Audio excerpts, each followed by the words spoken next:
यहाँ इस ज्ञान से आपको पता चल, एक तो ये जीवित मरना है कि हमने लोगों की इन बकवादों की रीस नहीं करनी, नकल नहीं करनी, और दूसरा वास्तविक ये मरना है कि जैसे जिस कर्म को, जिस क्रियाओं को, जिस धन को, जिस घर को और जिस व्यवसाय को आप छोड़ कर सत्संग में नहीं आना चाहते, ये सोच लेते हो कि वो हानि घनी हो जाएगी या भूल लाग रही आपके, सत्संग मानते हैं और भगवान के लिए चलता आदमी, उसके तो सुख होया करे, और थोड़ी बहुत हानि भी होती है तो ना जाने के बिजली गिरनी थी वह थोड़े में टलेगी, ये सत्कर मान लेना। तो जैसे वहाँ से चलते हैं तब चला जाएगा, नो सोच ले। जैसे एक नाइट सर्विस में जा रहा था भगत, नाइट सर्विस में गया था और वापस आना था उसने, कोई घना जरूरी काम था इसलिए रात की सर्विस पकड़ी। वह नाइट सर्विस की बस एक्सीडेंट हो गया और वो मर गया, मृत्यु को प्राप्त हो गया।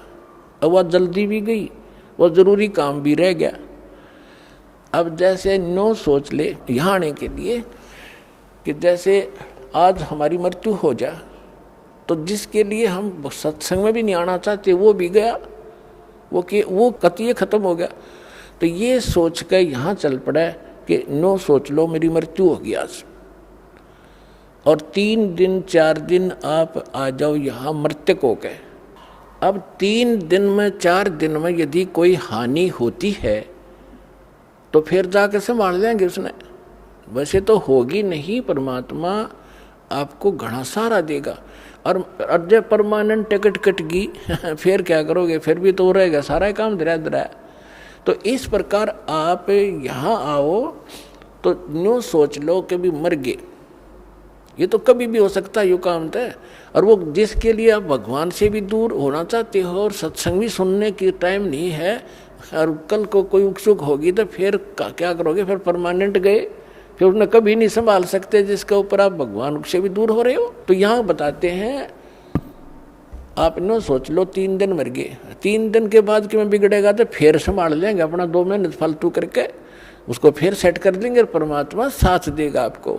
ये विश्वास करना, आपको राहत थोड़े से दिन में दिखाई देगी। जैसे आपने आज कोई बीज बोया है, आम की गुठली, अब वो बोई है, सही बीज है, आपका प्रोसेस ठीक है उसको उपजाने का, तो उसका टाइम लगेगा थोड़ा अंकुर आने में। तो कबीर साहब कहते हैं धीरे धीरे रे मना, धीरे सब कुछ हो, माड़ी सींचे सोगड़ा, समय आई फड़ो। तो टाइम दो भगवान ने थोड़ा सा, और फिर देखना आपके पड़ोसी भी देखा करेंगे इनके किया आ गया, ये सब कितना हो इनके घर में धन है, कहाँ से बरकत हो रही है, ये काम भी करते ना दिखते, रोज सत्संग में खड़े रहते हैं। तो पुण्यात्मा ये समर्थ है।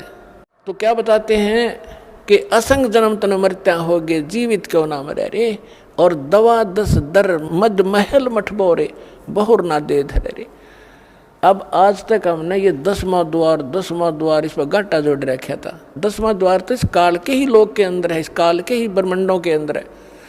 अब हमने 12वें द्वार को पार करके सतलोक में जाना है। एक जम्मू के अंदर है रांझड़ी, कोई कबीर पंथी का है, उन्हें कक्का बेरा नहीं, वो छाती कूटा करता गर्मा द्वार, इस तो ऊपर कोई जानता ही नहीं। मैंने एक मेरे पास ही गर्मा द्वार तो 11वें द्वार का उसने पता भी नहीं वो है कहाँ, पर सुनाई बात से। और ये प्रैक्टिकल कार्य है, इसको जो इसका प्रैक्टिकल होगा वही समझ सकेगा। तो 11वां द्वार तो जैसे 21 ब्रह्मांड का आपको चित्र भी दिखाया है, उसके बाद 7 संग ब्रह्मांड है इस अक्षर पुरुष के, 21 ब्रह्मांड है सर पुरुष के, और 7 संग ब्रह्मांड का क्षेत्र है अक्षर पुरुष का। सर पुरुष के क्षेत्र से निकलकर जो अक्षर पुरुष के लोक में प्रवेश करते हैं वो एक द्वार है, वो 11वां द्वार है। और अक्षर पुरुष के लोक को पार करके परम अक्षर ब्रह्म सतपुरुष के सतलोक में जो प्रवेश करते हैं वो 12वां लोक है, 12वां द्वार है। उस द्वार को पार करके फिर सतलोक आता है। तो यहाँ गरीबदास जी कहते हैं कि असंग जन्म तन मरत्या हो गए, जीवित क्यों ना मरे रे, और 12 मध्य महल मठ बोरे, वो महल, वो स्थान जहाँ जाने के बाद फिर जन्म नहीं होता, बहुर ना दे धरे रे। फिर क्या बताते हैं कि दोजक बहिष्ठ सभी देखे राजपाट के रसिया, और 3 लोक से तिरपत नाही यो मन भोगी खसिया।